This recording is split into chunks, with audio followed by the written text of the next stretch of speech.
Whoa, good day, everybody. Great to see you today and great to be here. My name is Gary Fowler, and I'm the CEO, president, and co founder of GSD Get Shit Done Venture Studios, a premier AI and quantum venture studio located in Santa Clara, California. And welcome to my show, GSD Presents Silicon Valley AI and Tech. And it's with great pleasure today I have an outstanding guest. Kweku Essien serves as the CEO of Broadiant Technology Limited. He also serves as a VP of Partnerships of CISO Global, a blockchain-based prop tech platform. He served as a business analyst for Conrose Corporation for 5 years to aid in the development and facilitation of the company's interests and projects in sub-Saharan Africa. He also serves as lead coordinator for the Giants of Africa in Ghana. Giants of Africa is an organization founded by Toronto Raptors GM Massa Ujiri with a mission to use basketball as a means to educate and enrich the lives of the youth of Africa. Basketball is a tool.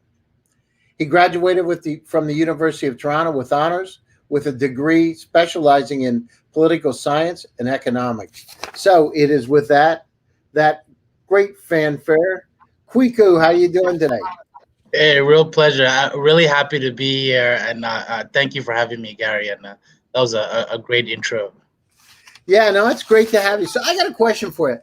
How in the world did you go from Ghana to Toronto? Was like one day you woke up and you said, I want to freeze to death. I need to go to Toronto. Yeah. Were you kind of like watching Home Alone and said, I need some snow or what? I can't lie to you. I love those movies, by the way. I'd never seen snow before I went to Canada, so you can imagine the shock once you feel that heavy breeze on your face. I love Canada. I still go back. In fact, I will be there in the summer.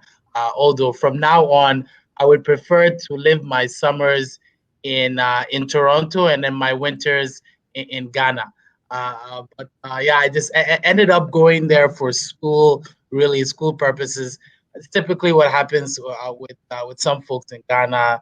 You want to sort of better education opportunities, and so Canada really popped up weirdly enough. I think it's thanks to a former Canadian High Commissioner who sort of convinced my mother that the Canadian school system was top notch and I guess reasonably priced. So yeah, well, I guess we can blame him for me going to Canada. Yeah, it must have been the biggest shock when you went to Canada. So you step off the plane, you get there. What month was it? Was it September? Was it the beginning of the school year? Yeah, exactly that. But it was September exactly. Yeah, so late September. Well, I must say, like, when you get there, I mean, obviously, a lot more white people. I mean, I was used to a lot more black people. So that's one little, I guess, shock that you have. But the school, I guess, was very accommodating as well. And in fact, it was a United Nations of school, like boarding schools as well. So kids from all different backgrounds. So lots of kids from Africa as well. So it was quite okay in that regard as well. And you find, quickly as well that, things are a little bit more straightforward, a little more efficient. The buses run when the bus says they're coming at this time. They actually do come at that time, which was something that was always quite interesting to me. But I kind of like always, the biggest shock was when it snowed. The day it snowed, that is always the biggest shock. And I remember running outside like a little kid, just touching the snow and then picking up the snow and then realizing, damn, this is very cold. And then from there, my love for the winter kind of dissipated a little bit after that. Did you make a snowball? I did. Yeah, we had a snowball. I knew it. That's what everybody does. Snowball to snowman because they watch a lot of movies. You know what I mean? Exactly that. I did it all. Well, that's great. And it must have been interesting in the summers because up in the lake, it's beautiful in the summers in Canada. Very, very beautiful. I'd heard of people going to their cottages and whatnot. And finally, after a few years, actually, I did that with my friends. Took a road trip, found one place and, by the lake. And yeah, it was wonderful. I have to say, one of the great experiences that I have there is being in Toronto in the summer. I always say Canada in the summer. I think I don't think any place can really beat that. You can only equal it really. It's a top notch city, Toronto, in the summer, and Canada as a whole. Very beautiful aesthetically in the summer as well. So You you're keep saying exactly the summer. yeah. Because I know, I went to Calgary. I flew into Toronto. I had meetings at Dialects. I flew to Calgary. It was the middle of the winter. I'm from Pennsylvania. It gets kind of cold, but at that point in time, I had never experienced a Chinook wind. So I flew into Calgary. And I remember I'd never seen this before. There was a plug hanging out of the front of the car. And I went into the National Car Rental and I said, I think the car's broken. The wire's hanging out of it. They said, no, sir, it's not broken. I said, well, why would you have a plug hanging out of a car? And he said, because you need to plug it in when it's cold up here. And I said, does it get that cold? The lady looks at, not a he, a lady, and she said, it gets really cold. Oh, my God. And then I never forget, I came in the summertime and I come in and it's July 3rd, 2nd or 3rd, and they have a stampede in Calgary, which I'd never heard of in my life. And I looked and it looked like a cow town from a cowboy movie, with rodeos and all kinds of things. And the people were so nice, Kweku, and wonderful, right? And Canadians are incredibly nice, kind people. Actually, maybe you're right. That's one of the things that really hit me there as well. They are, obviously you watch the TV shows, all of that about Canadians, and them being very, very, very nice, right? And they're actually exactly that. That is a good stereotype for them. They're actually sort of very, very nice people all around, really, in Canada. So you're exactly right. It's exactly that. The seasons really, you really see the difference with the seasons, right? Each one, really, all four, they are very distinct. And winter, I do not want to see again. I'll tell you that. I do not want to see it again. I hear you. And the other thing is, I used to make fun of my Canadian friend. He'd go, "Eh?" And I was like, "How do you say "eh" all the time?" And I went up to Canada, like everybody was saying, "Eh?" Our teachers. I started saying "eh." And a boot instead of about a boot. Yeah. And they do say it. I was like, yeah, this is okay. The movies were right. The TV shows were right.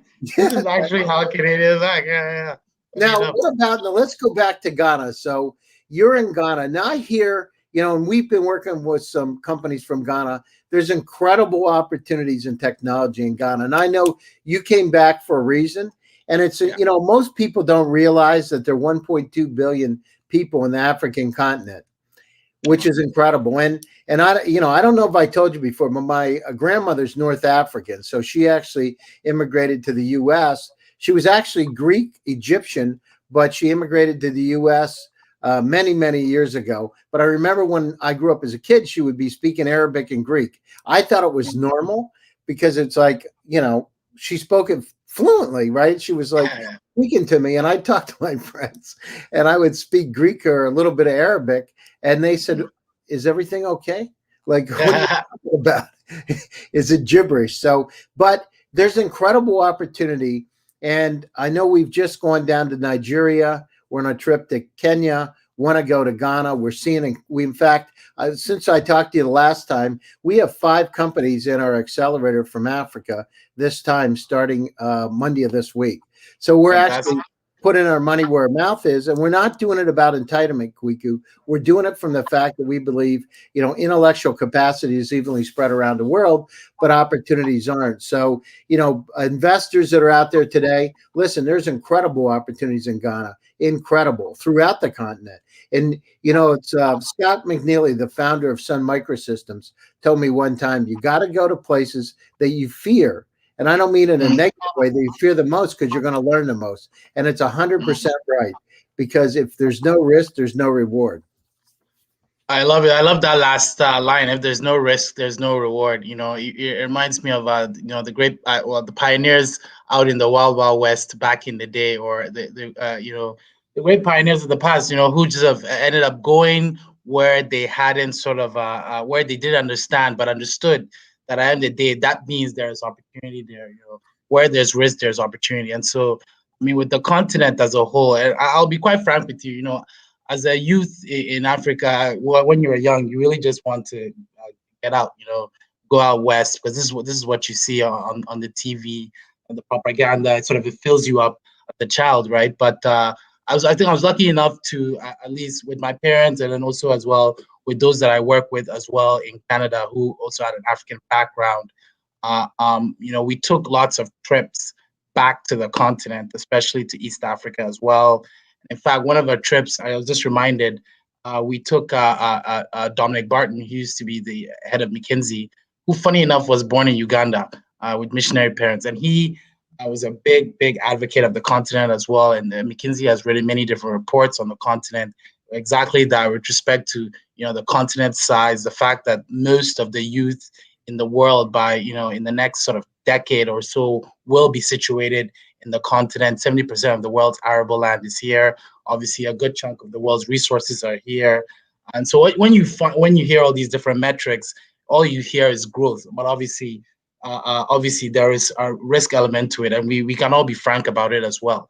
But I like that everybody's understanding as well that and seeing where the opportunities are. We're seeing Jack Dorsey, Twitter setting up their headquarters in Ghana. We're hearing about Jeff Bezos' investment into Chipper Cash. Zuckerberg had already put in some money into Andela. These are all big names who are obviously have don't make these decisions just based off anything else but hard data, right? And so the opportunities are there quite a bit, and it's obviously for those different individuals to come in and explore it. And people ask me, what are the opportunities? And really, the opportunities are everything you would see anywhere else. But it's important to understand that anything that is somewhere else can work in Africa, but obviously it must be catered to the market. So that is always how you have to think about it at the end of the day. And so fintech has been the big winner these past few years. And we've been seeing that. So why is it? Because we hear about fintech, and I know a little bit about it, but tell the audience why fintech is so important on the continent right now.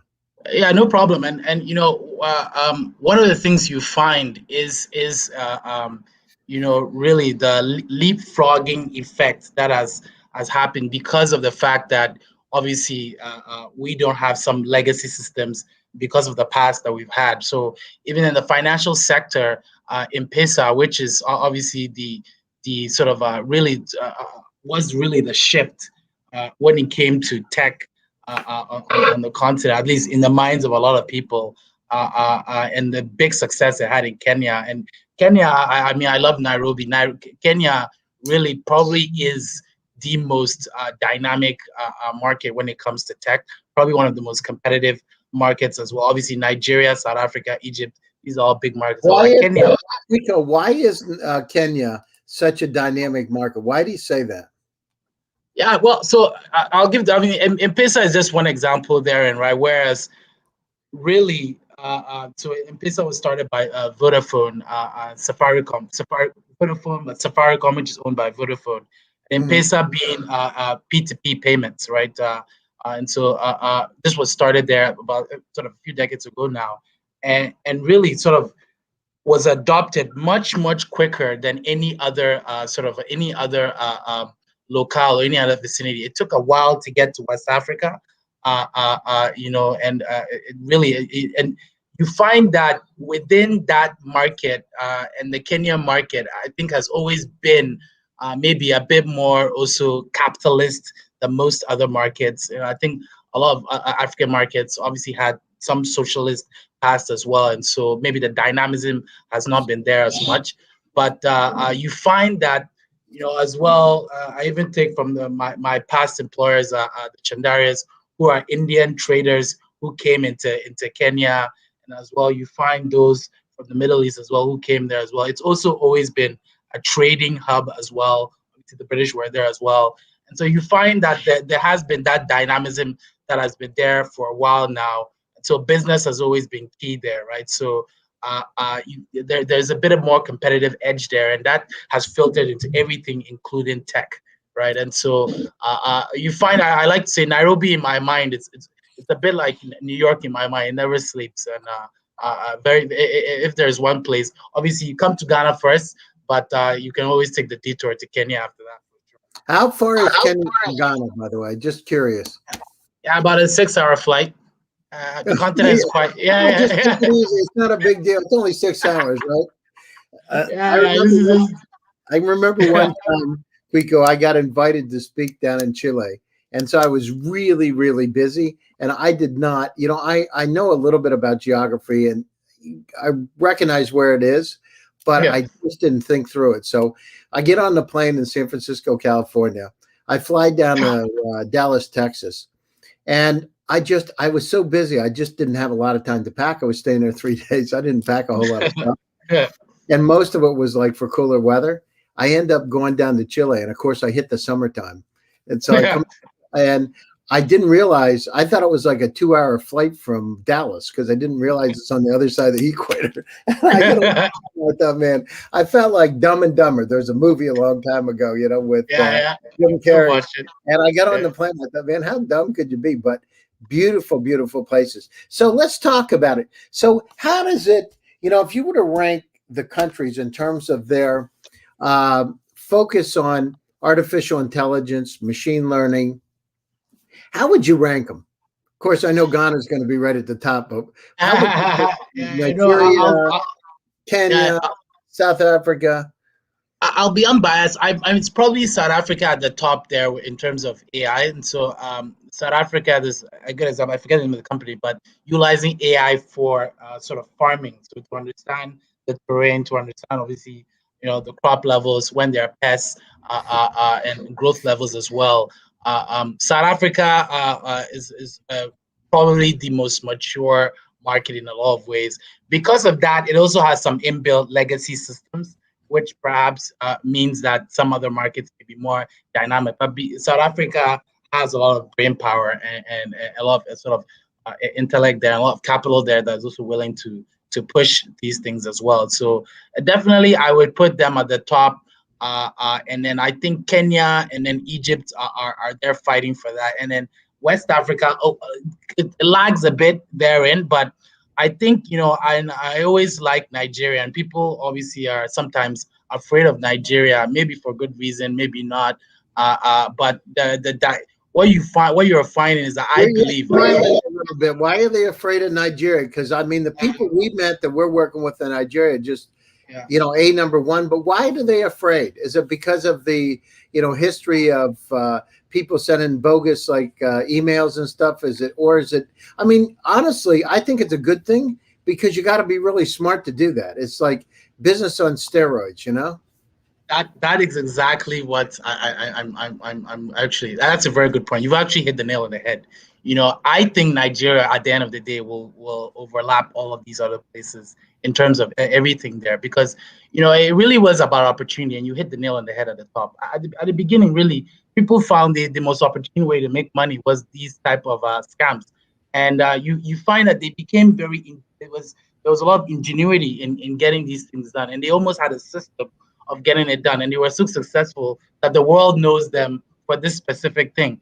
And now shift that aside and now provide them a real opportunity, right? Where now you can see that all of them are becoming coders and sort of setting up businesses on their own just based on the internet as well, right? And so I think Nigeria really, I think that it really is a melting pot there. It really is I like to, Nigeria and Ghana, I like to equate to US, Canada.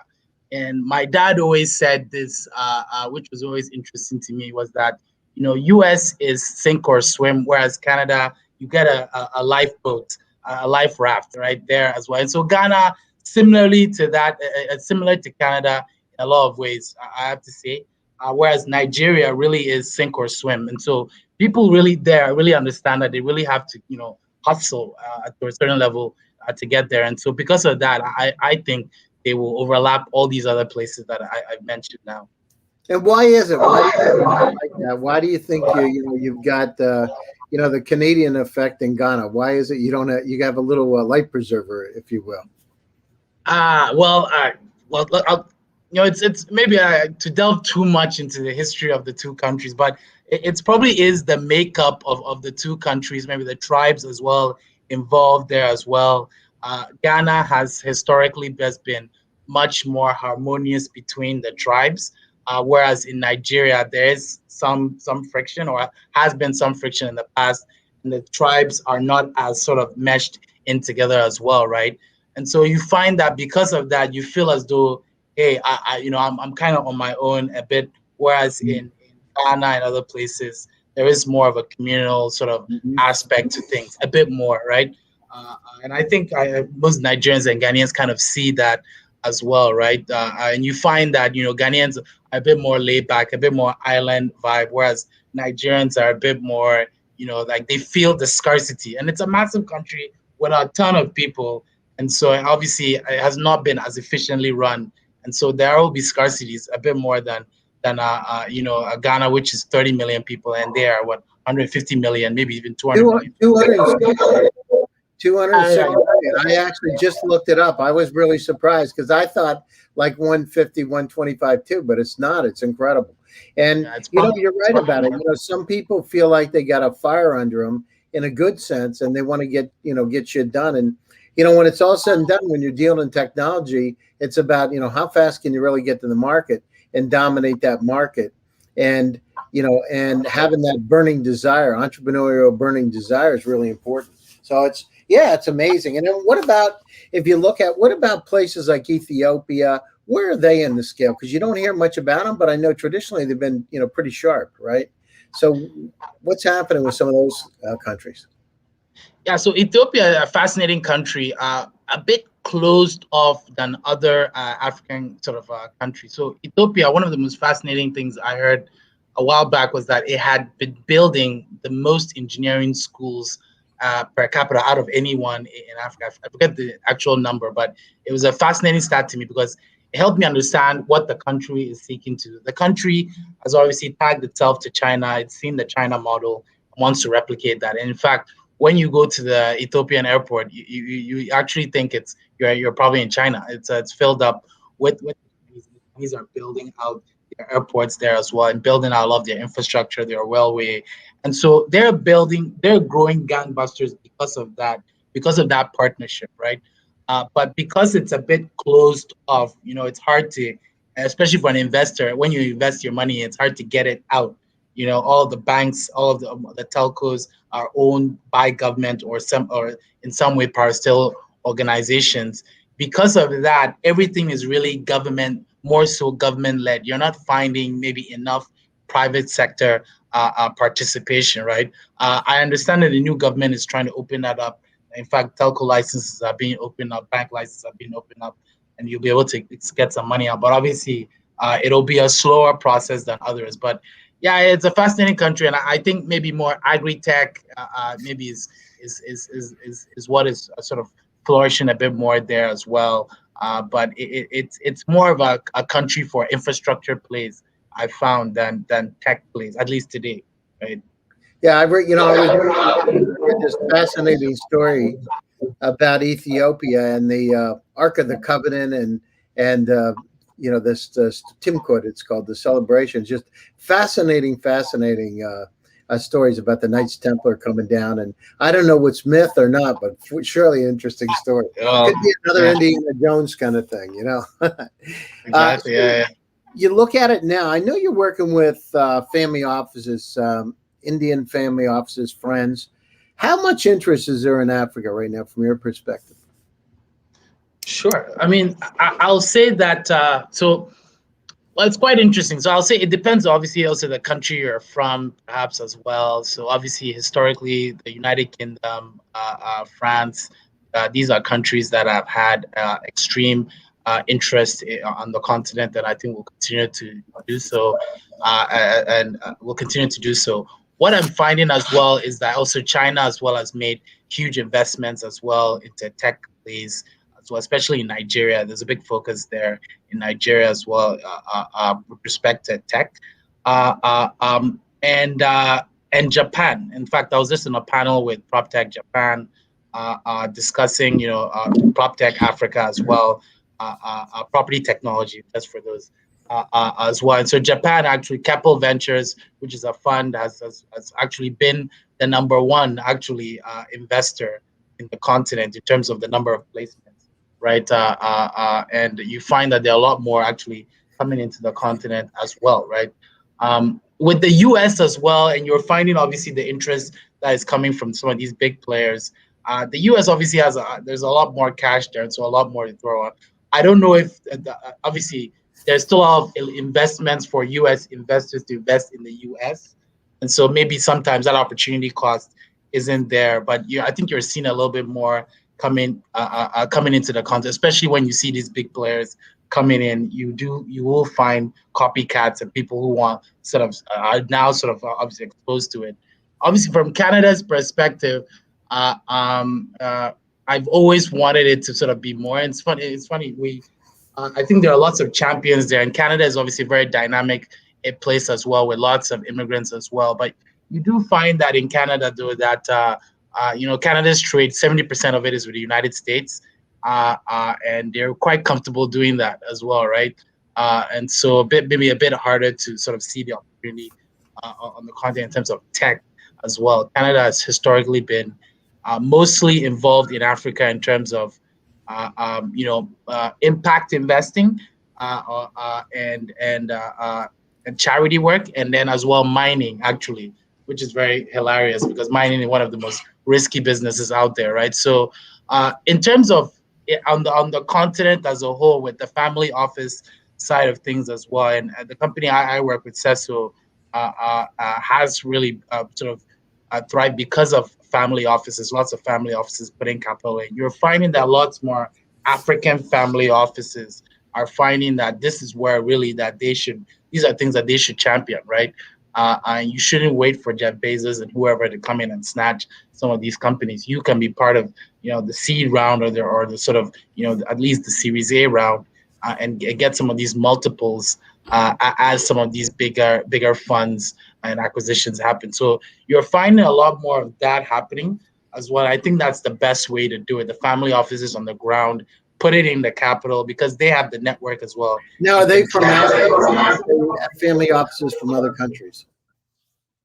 Yeah, what I'm finding is a lot more family offices in Africa, and then family offices outside, typically from Europe, and so European family offices are putting and historically have been and are putting in capital into the continent. So I'm finding that more mixed than from usually from North America and from Asia. It's typically funds more so than family offices. Got it. And so why is that? Why are there American family offices in Africa? Well, that's a very interesting. I just think the U.S. in itself, obviously, is just such a massive market. Sometimes, when you look at it, you're just asking yourself. The question is, obviously, I can get maybe multiple more returns there, but the risk is a bit higher. Whereas here, I understand what the returns are going to be. It's a bit more consistent, right? And so, perhaps that is that sort of the thinking behind it. And until maybe now, and like I said, once someone like Jeff Bezos, once someone Jack Dorsey, Zuckerberg, these are big names. Once they start putting capital into different places, other people then perk up, right? And so I think it's definitely going to sort of change quite a bit moving forward. And I'm finding that as well, that perhaps as well, there are a lot more African American funds as well who have, you find that a lot of immigrants as well went to school there with some of these guys as well, like similar to me going to Toronto, others as well. You're finding that a lot more of these funds as well that are being sort of structured just to come to the continent as well. And so I'm finding maybe the fund structure is a bit more family office. I think it'll have to take a while. It'll take maybe some trips down to the continent as well for people to be comfortable. But I like that the first start has been these Jack Dorsey and Zuckerberg Bezos investments. I think that will actually lead to most people being a little bit more calm about the continent. No, I think it's great. It gives name brand recognition. That's for sure. So You're listen, exactly right. coming up to the top of the hour. I just wanted to get, from your perspective, what's going to happen over the next, year, and what do you see? I know we've been through some terrible times with COVID around the world, especially India. And by the way, our hearts and our prayers for each and every one of you that are out there. We want you to stay safe. But what do you see over the next year in terms of Africa? What should the investors be looking for that are listening to the broadcast today? What should the startups be looking for in terms of Africa in order to be able to go global? Yeah, no, quite interesting. So obviously, COVID, terrible year for all. But what you found as well was that there's been a big tech boom on the continent because of that. My dad, my mom, people, pastors, churches, regular people who never really like utilize tech in any big way are all now know the word Zoom. Zoom is probably the most popular word in the world in 2020, right? Everybody knows, everybody understands how to utilize it now. I got to when I was almost 5.5 years ago, when I was one of the earlier users of Zoom, I would send out the link to my friends, and they said, "What are you sending this out for?" And I said, "Because this is really cool stuff." And they said, "Why in the world would I want to do that? I have Skype." And I said, "This is a lot better." They said, "Well, I don't believe it." I said, "Well, you got to put it on. I don't want to download it now." You're right. It's unbelievable. He's worth $20 billion. So, yeah. but startups out there, this is the way it happens. I mean, he's an immigrant, right? China or Taiwan, moved over to the U.S. and look, the rest is history. So there are opportunities. And you're right. The digital transformation is upon us. And it doesn't matter if you're in Ghana. It doesn't matter if you're in Nairobi, Johannesburg. It doesn't matter. The only thing is, can you really touch that person through a Zoom? We can broadcast through a StreamYard. The StreamYard was founded in Vancouver in 2018. It's not an old company, and here they are. Yeah. No, you're exactly right. So, what you found though, in my dad, who even really never used mobile payments, had to download it and utilize it therein as well. So, you found that these, and I found EcoBank mobile payments. They made, I think, 100 million or so last year, just based $100 million, just based off P2P payments, right? So you found that really what this has done is that it shifted the mindset for everybody. Obviously with the young people, they're always going to be there, but the older folks as well, who maybe were a little bit more hesitant, it shifted it like another 10 years or so in terms of, okay, yeah, we need to use tech. We all need to embed it within our lives. So I would say that the opportunities are numerous, and you have to just think about convenience more than anything now. And that's what people are looking for as well. They found that all these things are convenient. It's convenient to be in my house just on a Zoom call with you instead of driving 30 minutes, an hour to go get a meal. It's convenient for me to just pay with my payments. And have the, so imagine how much money. Be interesting to see the calculations around the world. We know what happened to the environment, but how much money was saved by using technologies like Zoom. Plus the productivity. I don't know about you, but I used to commute an hour and a half to my office in Silicon Valley. Sometimes a little less, sometimes more, every day, back and forth. So an hour, an hour and a half over, an hour and a half, sometimes longer coming back. And now it's so nice because you don't even have to. You can go, right from your bedroom into your office, sit down and do your work, and it's fantastic. 100%. Productivity should be way up. Now you can't hide from any meetings as well, right? So exactly that. You can't hide. You can just put yourself without a video, and theoretically you could hide, but people do check and ask questions, right? Yeah, that's true. No, so I'll say that with respect to the content, I think I don't know if, unfortunately for us, we were not as hit as a continent for some reason or another, and because of that as well, we're in a sort of a better position than most, and you found that added to that with the tech sort of shift in the mentality as well. The opportunities are there, and all these sort of corporates as well have begun to all understand that, hey, maybe my guy should work from home. Maybe we need to, sort of improve our offering as well to a point to make it much more easier, right? And now you find that most people are buying stuff from home. Deliveries are coming to your home, and so retailers are shifting towards that as well. And everyone is really shifting towards that. So you find that the opportunity now has sort of rapidly accelerated because of that. Because corporates as well are understanding that as well. And obviously, a lot of the corporates have the cash as well now to spend. And so, I agree. Yeah. So you think that over the next year, corporations can expand? Sounds like there's a lot of growth in Africa. Kweku, how do people get a hold of you? What's the best way to get a hold of you? LinkedIn, Twitter, Facebook? I mean, how do they get a hold of you? Hey, LinkedIn is probably Kweku. What are you looking for, by the way? So, audience, listen to Kweku.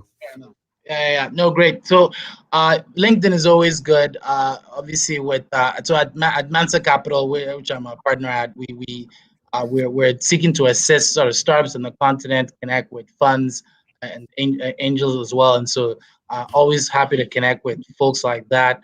Are really looking to expand that ecosystem. Those that are interested in the continent understand that the growth will be there and the multiples will be there, and that Africa is not the same thing. It's not Africa of the old or whatever it was that sort of propaganda sort of filled in your head. The continent is thriving in a lot of different countries, and obviously it's specific countries as well that you have to look at as well, and we can assist with that for sure. So yeah, happy to connect. Find me on LinkedIn. No, that's great. I want to tell you thank you for taking the time out of your busy schedule today. It's greatly appreciated. You're doing a great job. To my audience, I want to thank you for attending and coming to another GSD Presents Silicon Valley AI and Tech. We want to bring the world to you and incredible people just like Kweku that are making their own dent in the universe. So I appreciate it. My name is Gary Fowler. I'm the CEO, president, and co-founder of GSD Venture Studios, Premier AI and Quantum. Love to hear from you. If you need something, you can just catch me on LinkedIn, Facebook, Twitter. And our goal is to make opportunities available to everybody. Remember, intellectual capacity is evenly spread, but opportunities aren't. So thank you very much. To my entire team, I thank you very much for making GSD Presents possible one more time. I will be back next Tuesday, rocking it again. So stay tuned, stay happy, stay healthy, and most importantly, stay safe. My name's Gary Fowler. Until next week, talk to you.